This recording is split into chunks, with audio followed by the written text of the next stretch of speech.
Assalamualaikum warahmatullahi wabarakatuh. Selamat pagi teman-teman. Semoga teman-teman dalam kondisi yang baik. Alhamdulillah. Pada kesempatan kali ini kita akan membahas tentang tes, ya. Lebih tepatnya adalah macam-macam tes. Sebagaimana yang telah diketahui bersama bahwa dalam konsep evaluasi pembelajaran itu yang paling terkecil dalam evaluasi pembelajaran adalah instrumen tes. Instrumen sendiri dibagi menjadi dua tataran. Yang pertama adalah instrumen dengan cara tes, dan yang kedua adalah instrumen dengan cara non tes. Habis itu ada namanya pengukuran, di atasnya ada penilaian pembelajaran, dan di atasnya lagi skup yang terbesar adalah evaluasi pembelajaran. Pada kesempatan kali ini kita akan membahas tentang macam-macam tes atau jenis-jenis tes. Sebelum membahas tentang jenis-jenis tes, yang pertama yang akan kita bahas pada kesempatan kali ini adalah terkait dengan pengertian tes. Ya. Apa itu sebenarnya tes? Tes itu diambil dari bahasa kuno, ya, dari kata testum, yang berarti adalah piring atau sisihan logam-logam mulia pada waktu tersebut. Dengan berkembangnya waktu, ya, maka tes itu menjadi sebuah alat untuk melakukan pengukuran. Jadi tes itu menjadi alat untuk bisa melakukan pengukuran dengan cara mengumpulkan informasi terkait dengan karakteristik dari suatu objek. Beberapa ahli mendefinisikan tes dengan cara yang berbeda-beda. Yang pertama adalah tes itu menjadi suatu cara untuk menaksir atau mengira-ngira besaran kemampuan peserta didik, ya, secara tidak langsung, ya, melalui respon seseorang atau peserta didik tersebut terhadap stimulus atau pertanyaan yang diberikan. Dengan kata lain, di dalam tes itu terdapat sejumlah pertanyaan-pertanyaan yang harus dijawab oleh peserta didik, ya, dengan macam-macam bentuk jenis jawaban yang dikehendaki dari tes tersebut.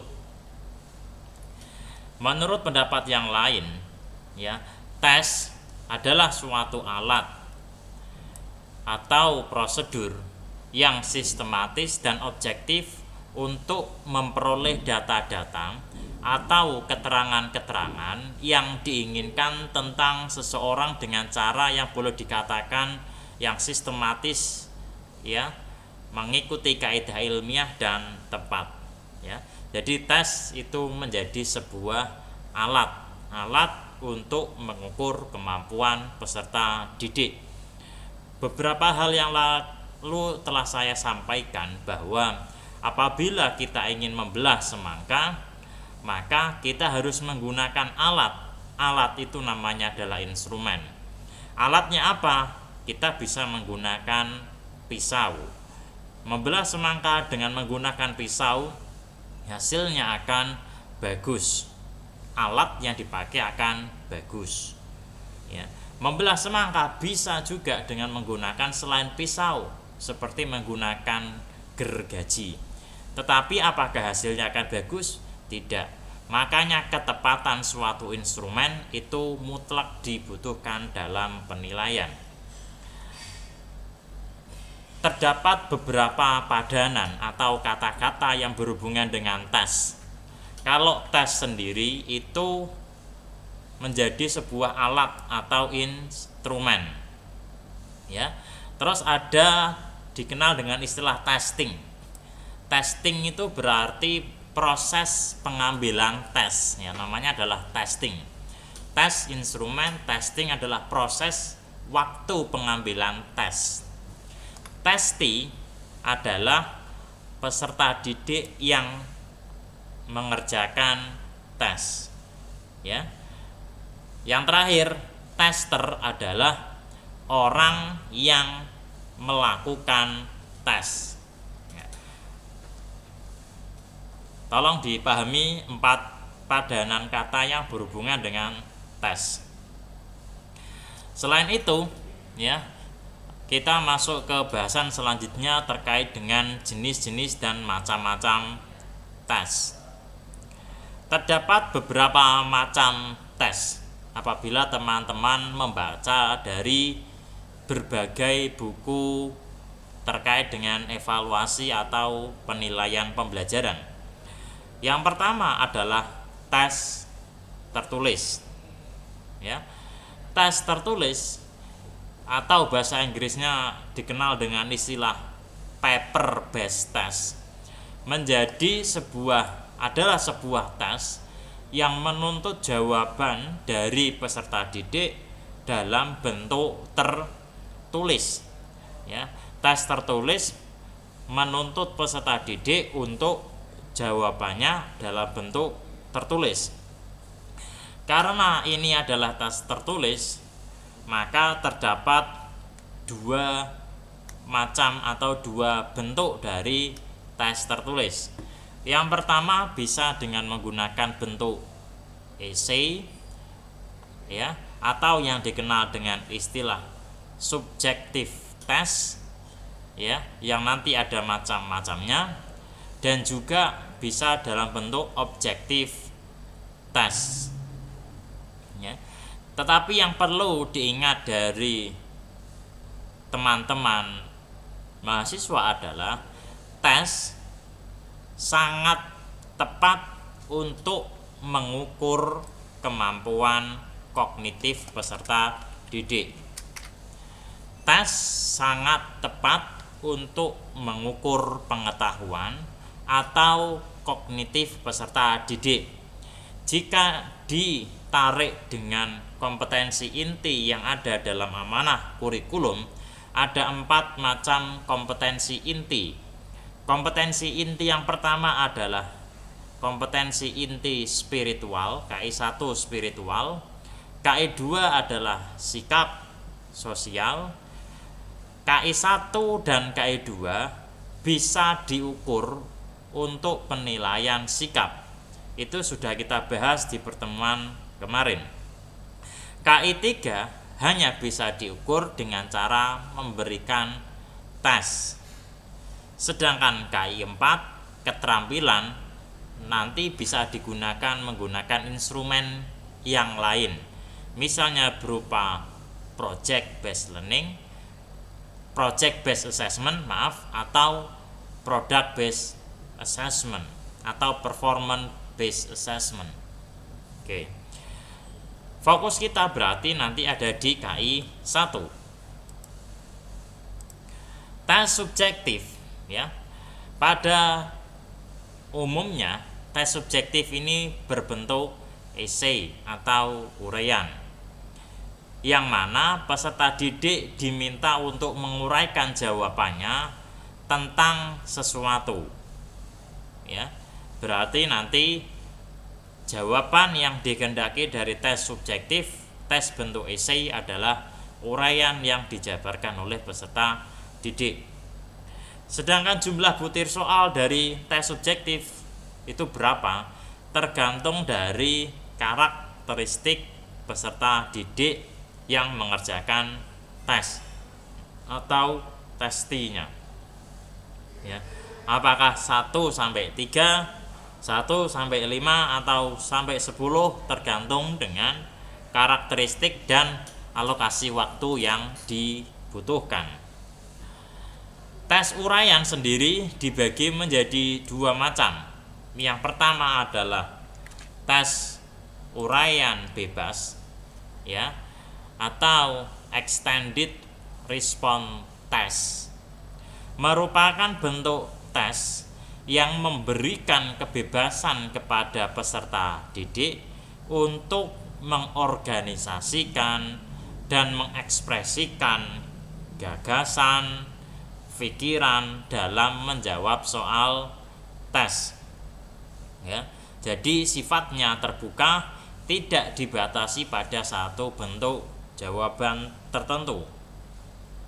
Ya, contohnya dalam bentuk tes uraian bebas adalah jelaskan alasan mengapa sistem ekonomi yang dianut oleh suatu negara berbeda-beda. Nah, nanti jawabannya akan bebas. Tapi walaupun bebas, nanti guru harus membuat rubrik penilaian untuk membatasi jawaban yang ketika waktu memberikan penilaian, ya. Jadi tetap dibutuhkan yang namanya rubrik penilaian. Ya. Biasanya extended response test, tes uraian bebas itu panjang sekali jawaban yang dikehendaki oleh guru. Yang kedua adalah tes uraian terbatas yang dikenal dengan istilah restricted response test. Tes ini masih berbentuk uraian, tetapi jawaban yang dikehendaki itu dalam lingkup yang terbatas. Sehingga tes uraian terbatas terdapat beberapa tipe. Yang pertama adalah dengan cara tipe melengkapi. Ya. Ada satu pertanyaan tetapi di tengah-tengah ada kata atau frase yang kosong. Peserta didik diminta untuk melengkapi. Yang kedua, tes jawaban singkat. Ya. Contohnya misalnya, siapakah proklamator negara Indonesia? Nah, itu jawabannya singkat karena merujuk kepada nama. Atau siapakah presiden kelima yang berasal dari Nahdlatul Ulama? Jawabannya akan jelas, ya. Nah, misalnya seperti itu nanti. Selanjutnya adalah terkait dengan tes yang kedua adalah tes objektif. Tes objektif tidak menghendaki tidak menghendaki peserta didik untuk memilih jawaban di luar jawaban yang sudah disediakan. Berarti jawabannya sudah disediakan, sudah ada di situ opsinya. Ya. Oke.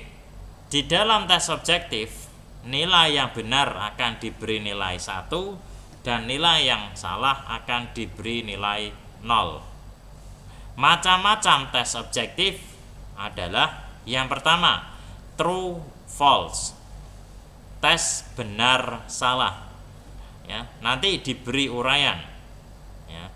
Misalnya, Presiden pertama Republik Indonesia adalah Bapak Insinyur Soekarno. Sampainya benar atau salah. Nah, nanti peserta didik tinggal melingkari atau mencentrang jawabannya tersebut. Tes benar salah memiliki kelebihan dan kekurangan. Ya. Teman-teman bisa membaca di sini. Kelebihan dapat mewakili pokok bahasan, mudah penyusunan, mudah penskoran. Instrumen yang baik untuk mengukur fakta. Tetapi juga terdapat kekurangan, yaitu hanya dapat mengungkap daya ingatan saja atau hafalan dari peserta didik. Ya, dan lebih didasari pada nebak jawaban dari peserta didik.